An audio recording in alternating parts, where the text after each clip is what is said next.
Welcome friends. स्वागत है आप सभी का इस चैनल पर एक बार फिर से। आज हम फिर एक बार UPSC mains answer writing series discussion पर हाजिर है आपके सामने। आज हमारे इस सीरीज का ये चौथा वीडियो है और आज हम इस पर डायरेक्टिव वर्ड्स के बारे में बात करेंगे। डायरेक्टिव वर्ड्स वो होते हैं जो यूपीएससी के प्रश्नों के यूपीएससी जो प्रश्न पूछता है उसके अंत में जो शब्द लगे होते हैं, जैसे समीक्षा करना, मूल्यांकन करना या इवैल्यूएट करना, डिस्कस करना। ये शब्द बहुत इंपॉर्टेंट होते हैं और अमूमन स्टूडेंट्स इन चीज़ों को या तो नज़रअंदाज कर देते हैं आंसर लिखते समय, या हो सकता है इस इनकी ठीक से उन्हें समझ ना हो कि इन पे उन्हें क्या करना चाहिए। बहुत सारे स्टूडेंट इन महत्वपूर्ण शब्दों को मिस कर देते हैं और जिसकी वजह से उनका उत्तर बिल्कुल एक सतही आंसर बन जाता है, या ये समझ लीजिए कि जो मूल रिक्वायरमेंट होती है शायद वो रिक्वायरमेंट पूरी नहीं हो पाती है। तो आप बड़ी गंभीरता से इन शब्दों को समझिए, इन शब्दों का अर्थ समझिए। आज हम इस पर डिस्कस करेंगे। ऐसे लगभग 10, 12, 15 शब्द हैं। हम मुख्य मुख्य शब्दों पर ही डिस्कस करेंगे कि अगर प्रश्न के अंत में ये शब्द है जैसे मूल्यांकन या क्रिटिकली एनालाइज करिए, ऐसे कुछ लिखा हुआ है तो किस केस में क्या लिखना चाहिए। इन तमाम पहलुओं पर आज का हमारा लेक्चर आधारित है।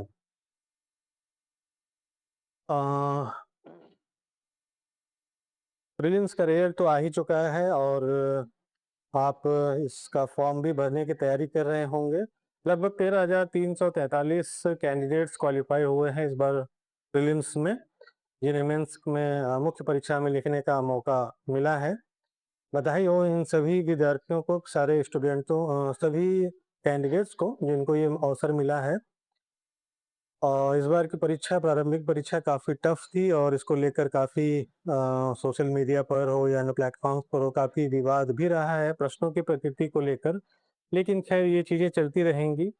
जिन बच्चों को, जिन विद्यार्थियों को इस बार मुख्य परीक्षा में बैठने का अवसर मिल चुका है, जो क्वालिफाई कर गए हैं, उन्हें हम कहना चाहेंगे कि आप बस अपने मुख्य परीक्षा पर फोकस करिए और इन मीडिया में चलने वाली इन चर्चाओं को जितना नज़रअंदाज कर सके उतना आपके लिए बेहतर है। तो आइए आंसर राइटिंग की इस सीरीज की शुरुआत करके और डिस्कस करते हैं कि किन किन शब्दों पर आपको कौन सा स्टैंड लेना चाहिए। आप कोशिश करिएगा जब आपके पास आंसर क्वेश्चन पेपर आ जाए तो आप हिंदी के साथ साथ अंग्रेजी शब्दों को भी एक बार जरूर देख लीजिए। कई बार हिंदी का जो ट्रांसलेशन, अंग्रेजी के शब्दों का जो ट्रांसलेशन होता है, थोड़ा सा उसका अर्थ समझने में चुनौती या कठिनाइयाँ होती हैं। इसलिए आप प्रश्नों के अंत या पूरे प्रश्न के साथ साथ पूरे प्रश्न को हिंदी और अंग्रेजी दोनों में पढ़ के ठीक से समझ लीजिएगा। ये आपके लिए सबसे प्राइमरी वर्क होगा। सबसे पहले जैसे जो डायरेक्टिव वर्ड है जैसे डिस्कस, ये एक बहुत ही सामान्य या सिंपल सा टर्म है, यानी चर्चा कीजिए। इसका अर्थ होता है चर्चा कीजिए। अगर आपके प्रश्न में सीधे सीधे लिखा हुआ है कि भारत रूस संबंधों की चर्चा करिए, तो बस इसमें आप उस भारत और रूस के संबंधों या अन्य जो भी प्रश्न का टॉपिक होगा उस विषय से संबंधित विभिन्न पहलुओं को आपको बैलेंस रूप में प्रस्तुत करना है, यानी डिस्कस करना है, चर्चा करना है। आप इसमें पक्ष विपक्ष, इसके कारण या प्रभाव आदि को भी अपनी चर्चा में शामिल कर सकते हैं। इस तरह के प्रश्न बहुत सामान्य होते हैं और इसमें बहुत ज़्यादा आपको परेशान होने की आवश्यकता नहीं है।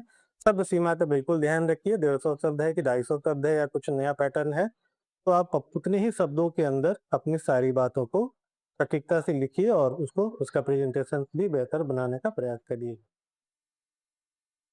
अगला जो डायरेक्टिव वर्ड होता है वो थोड़ा सा बेहतर है, जैसे एग्जामिन या परीक्षण कीजिए। क्वेश्चन के अंत में अगर आपका ये शब्द लिखा हुआ है कि किसी भी टॉपिक या इस विषय का परीक्षण कीजिए, तो यहाँ थोड़ा सा स्टूडेंट, जो हिंदी मीडियम का आंसर हम लोग देखते हैं उसमें ये कमियां पाई जाती है। सबसे पहले एग्जामिन का अर्थ आप समझ लीजिए कि एग्जामिन का अर्थ होता है परीक्षण करना या जांच करना, यानी कोई भी टॉपिक, जो भी कथन या विषय आपका दिया हुआ है क्वेश्चन में, आप उसकी गहराई से उसके बारे में उसका जांच करना है। जांच करते समय आपको अन्य स्रोतों से भी उस बात को मिलाना होता है कि ये बात कहाँ तक सही कहा गया है या प्रश्न में जो बातें बताई गई हैं, जो पूछा गया है, वो कहाँ तक सही है। इसके बाद अंत में आपको एक निष्कर्ष देना होता है। ये एग्जामिन वाले प्रश्नों में ऐसे ही अटेम्प्ट करना चाहिए। तो स्टूडेंट्स, मुझे उम्मीद है कि आंसर राइटिंग पर हमारा ये सीरीज, ये वीडियो आपको अच्छा लग रहा होगा। इस बारे में अगर आप हमसे पर्सनली जुड़ना चाहते हैं तो स्क्रीन पर दिए गए हमारे इस व्हाट्सएप नंबर पर आप हमसे डायरेक्ट जुड़ सकते हैं, कॉल या मैसेज करके। आप चाहें तो अपने आंसर्स भी हमें दिखा सकते हैं। हम ऑनलाइन माध्यम से जो मीटिंग हो या जैसे भी हो, हम आपसे डायरेक्टली आपके समस्याओं का समाधान करने का प्रयास करेंगे। बहुत ही नॉमिनल फीस पर ये सेवाएं आप सभी को अवेलेबल होंगी और मुझे उम्मीद है कि इससे बेहतर विकल्प शायद ही आपको मिलेगा। पूरे आप इंडस्ट्री में अपना आंसर भी कहीं और भी अगर आपने मूल्यांकन करवा रखा होगा तो वहां भी देख लीजिए और हमसे भी एक बार जुड़कर देखिए।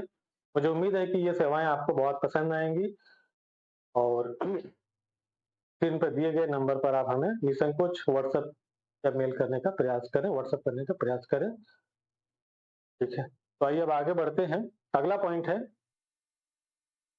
तीसरा एक टर्म है या एक वर्ड है जैसे कमेंट, यानी टिप्पणी कीजिए। ये बहुत ही सिंपल है, इसमें बहुत ज़्यादा हमें उसकी आवश्यकता नहीं है। टिप्पणी वाले प्रश्नों में बस एक कथन, जो भी कथन होता है उस पर आपको संतुलित और अपना तार्किक राय प्रस्तुत करना होता है। कई बार स्टूडेंट क्या करते हैं कि जो भी स्टेटमेंट होता है उसके समर्थन में ही बातें लिख देते हैं। ऐसा नहीं करना है। आप अपनी बात लिखिए, जो स्टेटमेंट या जो भी प्रश्न होगा उस पर आपकी अपनी राय, अपना दृष्टिकोण कायम करना यूपीएससी के प्रश्नों में प्राइम रिक्वायरमेंट होता है। इसको जरा ध्यान में रखना चाहिए। अगला है पॉइंट इलुस्ट्रेट। अगर क्वेश्चन के अंत में ये बात लिखा हुआ है कि अपना इलुस्ट्रेट कीजिए, यानी उदाहरण सहित स्पष्ट कीजिए, तो इसमें जो भी कथन दिया होगा, जो भी मुद्दा होगा, उसको आप एग्जाम्पल के साथ कोई चित्र या अगर आरेख बना के प्रस्तुत कर सकें तो चीज़ों को स्पष्ट करना है। इलस्ट्रेट मतलब प्रश्न की बातों को आपको बहुत ही अच्छे तरीके से बस स्पष्ट करके आगे बढ़ा देना है। उसमें बहुत ज़्यादा आपको एग्जामिन या समीक्षा करने की आवश्यकता नहीं है और उसमें ये बातें निहित भी नहीं होती हैं। अगला एक शब्द है पुष्टि कीजिए, यानी सब्सटेंशिएट। इसका अंग्रेजी शब्द होता है सब्सटेंशिएट। इसमें क्या करना चाहिए, इसमें जो भी आपका क्वेश्चन है, अगर कोई कथन है तो उसके समर्थन में आपको अपने तथ्यों, अपने तर्कों के आधार पर उसकी पुष्टि करनी होती है कि जो बात उसमें पूछा गया है या जो कथन दिया गया वो कहाँ तक सही है। और ये तभी आप इसकी पुष्टि कर पाएंगे जब आप उसके अगेंस्ट में तर्क देंगे और तर्क के साथ कुछ तथ्य भी प्रस्तुत करेंगे। तो सब्सटेंशिएट वाले प्रश्नों में आपको ये स्टैंडर्ड लेना चाहिए। इसी तरह अगर कोई क्वेश्चन है और उसके अंत में लिखा हुआ है कि औचित्य सिद्ध कीजिए, जिसका अंग्रेजी होता है कि जस्टिफाई योर आंसर, तो वहाँ आप क्या करेंगे। तो जस्टिफाई का मतलब होता है कि किसी चीज को ये सिद्ध करना कि ये बातें अगर सही है तो क्यों है। अगर जो प्रश्न का कथन है, अगर को उसमें जो बातें या जो भी पूछा गया है, कोई पॉलिसी है, तो वो अगर उचित है तो किस हद तक उचित है और कैसे, फिर वहीं आपको अपना आर्गुमेंट्स प्रस्तुत करना है। ये भी थोड़ा बहुत पुष्टि कीजिए वाले प्रश्नों की ही तरह है। आप अपने तर्क वितर्क पक्ष विपक्ष में बातें रख सकते हैं इसमें। कभी कभी एक क्वेश्चन होता है, प्रश्नों के अंत में एक टर्म होता है जैसे गिनाइए या सूचीबद्ध कीजिए, जिसका अंग्रेजी शब्द होता है इनुमरेट। ये बहुत ही सिंपल है, इसमें स्टूडेंट्स कैंडिडेट्स को बहुत ज़्यादा परेशान होने की आवश्यकता नहीं है। आप इसमें जो भी बात है उसको पॉइंट वाइज लिखकर या संक्षेप में एनालाइज करके प्रस्तुत करेंगे तो लगभग जो भी रिक्वायरमेंट है वो पूरा हो जाएगा। यानी सूचीबद्ध करना है कि इसमें कौन कौन सी बातें हैं, क्या महत्व है, क्या इत्यादि है, ये बातें बस पॉइंट आउट उसमें कर देना है। इसी तरह अगला एक टर्म होता है कि रूपरेखा प्रस्तुत कीजिए। यानी क्वेश्चन के अंत में अगर आपको लिखा हुआ है कि आउटलाइन, या हिंदी में लिखा है कि इसकी रूपरेखा प्रस्तुत कीजिए, तो इसमें आप क्या करेंगे, इसमें भी आपको मुख्य बिंदुओं का संक्षिप्त विवरण बताना होता है। प्रश्न चाहे जिस भी टॉपिक पर हो, उससे संबंधित जो भी मुख्य पॉइंट्स होंगे जो आपको याद होंगे, आप उनके बारे में संक्षेप में एक एक दो दो वाक्यों में बताकर अपने आंसर को यदि पूरा करते हैं तो आंसर बिल्कुल वैसे सही हो जाएगा, या जो उसकी रिक्वायरमेंट है वो पूरी हो जाएगी। थोड़ा बहुत ये शब्दों का खेल है, इसलिए आपको ये 8, 10, 12, 15 जो जितने भी शब्द हैं आप इन्हें किसी डायरी वगैरह में नोट कर लीजिए और इनके बारे में नेट से और ज़्यादा स्टडी कर लीजिए और इनके मीनिंग को भी आप ध्यान से अगर समझ लेंगे तो आपके आंसर्स बिल्कुल सटीक होंगे और आप बेहतर रैंक के साथ आपका आंसर जो है आपको बेहतर रैंक दिलाने में बिल्कुल मददगार होगा। अगला एक टर्म में ऐसा है जैसे ट्रेस यानी क्रमिक विकास बताइए।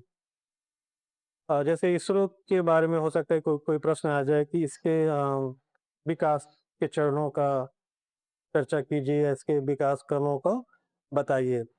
तो इसमें वही बात है कि जो भी घटना है, जो भी मुद्दा है उसका जो चरणबद्ध तरीके से कब तक वो चला है, क्या-क्या उसमें प्रगतियाँ हुई हैं, इन बातों को बस आपको पॉइंट वाइज़ ही बताना है या आप उसमें डिस्कस करना है। अगर ऐतिहासिक कोई घटना है तो उसके कालक्रम को आप ज़रूर ध्यान में रखिएगा ताकि आप उसके क्रोनोलॉजी के अकॉर्डिंग घटनाओं को आप बता पाएँ। या कोई वैज्ञानिक उपलब्धि है, वैज्ञानिक विकास है, तो भी उसका डेट वाइज़ या ईयर वाइज़ या दशक के अनुसार आप उन घटनाओं को क्रमिक रूप से बताएँगे तो ज़्यादा ये बेहतर प्रस्तुतिकरण होगा। कुछ प्रश्न बहुत सिंपल होते हैं, उनमें डिफरेंशिएट पूछा जाता है, जैसे अंतर स्पष्ट कीजिए। तो इसमें ज़ाहिर-सी बात है कि 2 चीज़ों की तुलना करनी होगी।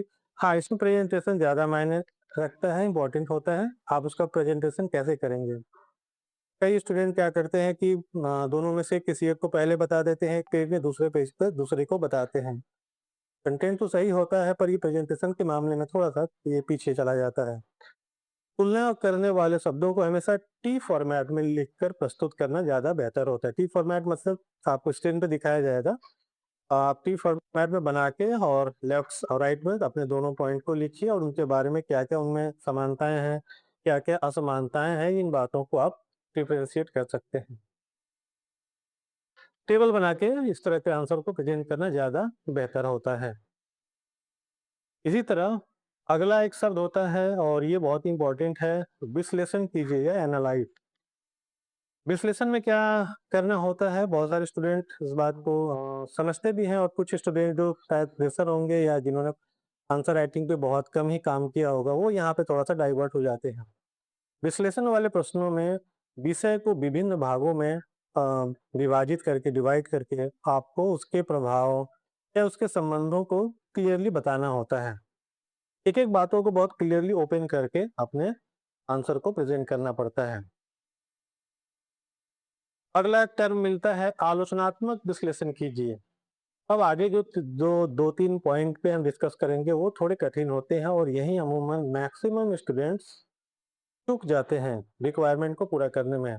कुछ लोग हालाँकि बहुत बेहतर लिखते भी हैं, फिर भी अधिकतम मैं स्टूडेंटों की बात कर रहा हूँ, जैसा कि हमारा पिछले कई सालों का अनुभव है। अधिकतर स्टूडेंट इन्हीं मुद्दों पर जिनकी अब आगे हम चर्चा करेंगे चूक जाते हैं। तो आप इन्हें ध्यान से सुनिए। जैसे क्रिटिकली एनालाइज़ आलोचनात्मक विश्लेषण कीजिए। इसमें स्टूडेंट क्या करते हैं कि विश्लेषण तो कर देते हैं, लेकिन आलोचनाओं के पक्ष पर जहाँ उन्हें थोड़ा-सा उनका सीमाएँ बताना होता है, अगर कोई कमियाँ हैं वो बताना होता है, उसके बारे में या तो नहीं बताते हैं या बहुत कम 1-2 लाइनों में बताते हैं। मान लीजिए अगर आपका आंसर 250 वर्ड में है और आंसर के क्वेश्चन के अंत में लिखा हुआ है कि इस टॉपिक का क्रिटिकली एनालाइज़ करना है या आलोचनात्मक विश्लेषण करना है। तो स्टूडेंट मैक्सिमम स्टूडेंट क्या करते हैं उसके समर्थन में ही बहुत सारी बातें लिख देते हैं और अंत में निष्कर्ष में कहीं एक आध जगह इसका रेफरेंस डाल देते हैं। कैंडिडेट इस बात को ध्यान में रखिए कि इससे आपकी रिक्वायरमेंट पूरी नहीं हुई और इसीलिए आपको अगर 10 का है 10 नंबर का अगर आंसर होगा तो आपको 4 के आसपास 4 साढ़े 4 मिलेगा। अगर 15 नंबर का आंसर है तो आप 5 और साढ़े 5 के आसपास आपका आंसर ही रहेगा, चाहे आप कितना भी बेहतर क्यों ना लिख लें। क्योंकि इसकी मूल रिक्वायरमेंट ही है कि जो भी बात आपको बताना है उसका आलोचना करना है या उसमें कोई कमियां हैं उसको आपको पॉइंट आउट करना है सुधार के पॉइंट ऑफ व्यू से। इस चीज को स्टूडेंट मिस करते हैं और आप यहीं पे आपका आंसर आकर कम हो जाता है, रिक्वायरमेंट उसकी पूरी नहीं होती है। तो इसको बड़े ध्यान से देखिए, इस शब्द को बड़े ध्यान से आप समझिए और इसकी रिक्वायरमेंट को पूरा जरूर करके आइएगा। इस बार आप लोग जो लोग सुन रहे हैं, ये हमारी आपसे एक विशेष वो है। इसमें आगे क्या करना पड़ता है इसीलिए मैं बता दूं, जैसे विषय का आपको विश्लेषण करते हुए उसकी सीमाएं, कमियां, उपलब्धियां जो भी है वो तो बताना ही होता है, तो उसका ध्यान रखें। एक और टर्म मिलता है जैसे आकलन कीजिए, यानी एसिस, उसका अंग्रेजी टर्म होता है आकलन करना। इसमें क्या करना होता है, उपलब्ध तथ्यों के आधार पर आपको उस टॉपिक, जो भी विषय होगा उसके महत्व को या उसका जो भी प्रभाव है उस पे आपको बताना है, उसको आपको डिस्कस करना है। जैसे जैव विविधता के प्रभावों का आकलन कीजिए, तो प्रभाव बताना एक अलग बात है और उस प्रभाव को का अगर आकलन करना एक दूसरी बात है। तो इस बात को या इस अंतर को आप ध्यान में रखें, आंसर लिखते समय मिस ना करें। एक और टर्म है जैसे स्पष्ट कीजिए, जिसकी हिंदी हो, ये तो हिंदी टर्म है, इसकी अंग्रेजी आप देखेंगे तो इलूसिडेट लिखा होता है, जिसका अर्थ है स्पष्ट कीजिए। क्या स्पष्ट करेंगे इसमें आप, इसमें जो भी आपका टॉपिक है, जो भी क्वेश्चन है, उसको एग्जाम्पल के साथ प्रासंगिक डेटा और तथ्यों के माध्यम से आपको बताना पड़ेगा कि ये अगर ऐसा है तो क्यों है, या ऐसा नहीं है तो क्यों है। यहाँ स्पष्ट का मीनिंग ये होता है।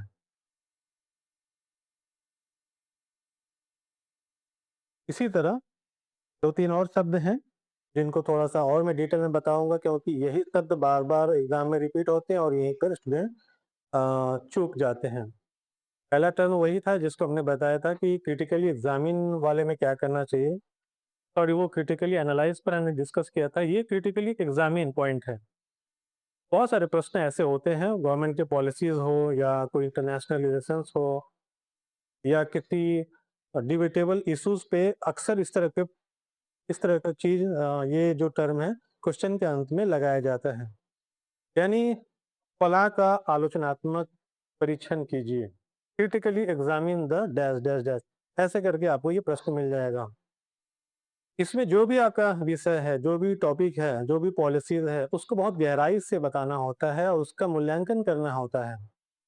आप उसमें उसके सकारात्मक, उसके नकारात्मक दोनों पहलुओं को जांच करके और फिर अंत में एक तर्कसंगत निष्कर्ष आपको देना पड़ता है।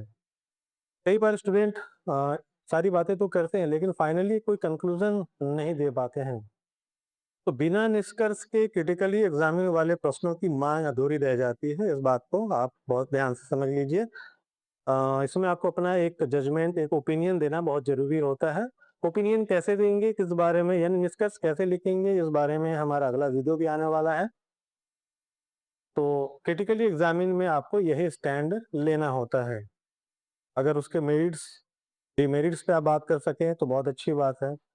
विभिन्न दृष्टिकोण, जैसे इतिहास इतिहास का कोई प्रश्न है तो उसमें विभिन्न इतिहासकारों के दृष्टिकोणों को बताना बहुत आवश्यक होता है। उनके परस्पर विरोधी विचारों के साथ आंसर को प्रस्तुत करना ऐसे टर्म के मामले में बहुत जरूरी होता है। और बिना तार्किक और संतुलित निष्कर्ष दिए आप आगे उत्तर को समाप्त भी नहीं कर सकते। अगर आप ऐसा करेंगे तो कुछ नंबर आपके कट जाएंगे। एक और टर्म है इसी तरह का जो भी इम्पोर्टेंट है और अक्सर क्वेश्चन में रहता ही है कि मूल्यांकन कीजिए, यानी इवैल्यूएट, यानी आकलन कीजिए। आकलन शब्द भी इसमें कभी कभी यूज होता है, लगभग दोनों का अर्थ यही है। आप अंग्रेजी देख लीजिएगा कि आकलन के लिए उसने कौन सा वर्ड यूज किया। अगर उसने इवैल्यूएट लिखा है, मूल्यांकन लिखा है, तो फिर आपको इसमें ये ध्यान रखना है कि जो भी विषय है या कोई पॉलिसी है या कोई विचार है या किसी घटना के बारे में है, तो उसके गुणों, उसके प्रभावों, उसकी उपयोगिता का परीक्षण करके आपको उसके अपना एक ओपिनियन इसमें भी देना होता है। जैसे इवैल्यूएट वाले प्रश्न में क्या क्या करना पड़ता है, सीधी सी बात है, जो भी टॉपिक है आप उसका संक्षिप्त वर्णन करिए। अगर आप उसमें पक्ष विपक्ष में कुछ लिखने का स्कोप हो तो उसको लिखिए। उसके अगेंस्ट में अगर आप कोई एविडेंस दे पाए, कोई प्रमाण या कोई तर्क दे पाए, तो उनको भी बताइए कि इसके समर्थन में ये बातें अमुक सोचे में ऐसी बताई गई है। इस तरह से जो भी आप बातें बताएंगे, फाइनली उनका एक इफेक्टिव और संतुलित निष्कर्ष बताना होता है कि अगर परस्पर विरोधी बातें ऐसी हैं तो फिर होना क्या चाहिए, what is the way forward. आज एक ही राज्य से आप लोग लिखते हैं तो ये निष्कर्ष में इसका निष्कर्ष ऐसे ही होना चाहिए। यानी कमियां ये थी अब ये इसके सुझाव हैं। कंक्लूजन सुझाव के भी रूप में हो सकता है, वे फॉरवर्ड भी हो सकता है या एक बैलेंस अप्रोच भी हो सकता है। कई तरीके हैं, हम आज उस पर डिस्कस करेंगे। एक और शब्द है जिसे कहते हैं समीक्षा कीजिए। इसकी अंग्रेजी होती है रिव्यू। है तो बहुत ही आसान शब्द, समीक्षा ही तो करना है, पर स्टूडेंट समीक्षा के बारे में मैंने देखा है बहुत सारे ऐसे प्रश्नों में जहाँ लिखा होता है कि इसकी समीक्षा कीजिए, स्टूडेंट उसका सीधे चर्चा करके आगे बढ़ जाते हैं। चर्चा करना एक बात है, उसकी समीक्षा करना, उसकी कमियों को पॉइंट आउट करना दूसरी बात है। ये जो अंतर है, बहुत सारे स्टूडेंट इस फर्क को शायद या तो जानते नहीं है या फिर जानते हुए भी वैसा प्रस्तुत नहीं करते हैं। तो मुझे उम्मीद है कि जो स्टूडेंट इस वीडियो को देख रहे होंगे आज के बाद इस अंतर को समझते हुए अपना आंसर लिखेंगे। समीक्षा करने में क्या लिखना होता है, आइए। इसमें जो भी विषय है उसकी वर्तमान स्थिति, उसकी प्रगति, उसकी कोई उपलब्धियां हैं, उसकी अगर कोई चुनौतियां हैं, उनका विश्लेषण, उनका मूल्यांकन करना होता है। आपने देखा होगा अक्सर गवर्नमेंट या कोई भी अधिकारी है वो किसी न किसी प्रगति की समीक्षा करता है, या कोई पॉलिसी उनको दी गई है या कोई मीटिंग होने वाली है, तो मीटिंग की बातों को उससे पहले एक बार देखा जाता है कि चीज़ें हमारी प्लान वे में है कि नहीं। अगर पुलिस विभाग का कोई कार्य है, उसे कोई एक्शन लेना है, तो एक्शन लेने से पहले एक बार अपनी तैयारी की समीक्षा कर ली जाती है कि हमने जो तैयारी की है वो कहाँ तक पूरी है और क्या उसमें कमियां हैं। जो भी कमियां मिलती है उसको निकाल कर तो उसको पूरा किया जाता है। तो समीक्षा वाले मामलों में यही चीज़ें, यही अप्रोच आपको अपनाना पड़ता है। फॉर एग्जाम्पल, अगर जो भी टॉपिक है आप उसका परिचय दीजिए, उसके मुख्य मुख्य बिंदुओं को पॉइंट आउट करिए, फिर आप देखिए कि उसके स्ट्रेंथ कहाँ है, उसमें जो अच्छाई है वो क्या है और कमियां क्या है। कमियां ढूंढना ये बहुत बड़ी अच्छी क्वालिटी है रिव्यू वाले प्रश्नों में। जैसे ही आपको उसकी कमियां और लिमिटेशंस पता चल जाता है, उसको आप आंसर में हाईलाइट करिए और फिर उसके समर्थन में एविडेंस देकर उसे कैसे हम बेहतर बनाएं, इसके बारे में बताते हुए फाइनली आप कंक्लूजन दे सकते हैं या कंक्लूजन में इन बातों को आप बता सकते हैं। तो समीक्षा वाले प्रश्नों में आपको यह स्टैंड लेना होता है। एक और महत्वपूर्ण शब्द है एक्सप्लेन, यानी व्याख्या करना। बहुत सारे क्वेश्चन के अंत में ये शब्द मिल जाता है कि इसकी व्याख्या करिए। थोड़ा सा डिफरेंस है व्याख्या और डिस्कशन में, यानी एक्सप्लेन और डिस्कशन में भी डिफरेंसेस है। स्टूडेंट इस बात को तो समझते ही हैं, लेकिन इसकी गहराई को नहीं समझ पाते हैं कि व्याख्या में क्या लिखना पड़ता है। अगर आपका प्रश्न है जीएस का ही कोई प्रश्न है और उसमें ये बातें लिखी हुई कि एक्सप्लेन, तो आप वहाँ पर बताइए कि जो घटना है वो क्या है, क्यों हुआ, या ये कैसे होता है। ये सारी बातें व्याख्या के मामले में आपको लिखना होता है। ये हिंदी ऑप्शनल से थोड़ा सा मिलता जुलता है या आप थोड़ा सा अलग भी कह सकते हैं। जीएस के प्रश्नों में व्याख्या का अर्थ होता है कि जो भी आपकी घटना है या अगर कोई प्रक्रिया है, तो उसके कॉन्सेप्ट को आप स्पष्ट करिए क्रमबद्ध तरीके से, पर और आपको उसमें ये बताना है कि ये होता कैसे है, यानी ये प्रक्रिया कैसे काम करती है। अभी मैं आपको एग्जांपल देके इसे क्लियर करता हूँ। जैसे स्टार्टिंग में आप उसका परिभाषा या परिचय देकर आप स्टार्ट कर लीजिए, फिर जो भी मेन कॉन्सेप्ट है आप उसको बता दीजिए। अब आप ये बताइए कि ये कैसे प्रक्रिया ये काम करती है। जैसे मान लीजिए क्वेश्चन है ग्रीन हाउस इफेक्ट क्या है, या ग्रीन हाउस इफेक्ट के बारे में कोई स्टेटमेंट टाइप का प्रश्न है या जो भी प्रश्न है, और अंत में यही लिखा हुआ है कि व्याख्या करना है। जलवायु परिवर्तन से संबंधित कोई दूसरा प्रश्न है, तो यही आपको बताना है कि ये ग्रीन हाउस इफेक्ट काम कैसे करता है या किन चीज़ों की वजह से ये चीज़ें होती हैं, ये घटना होता है।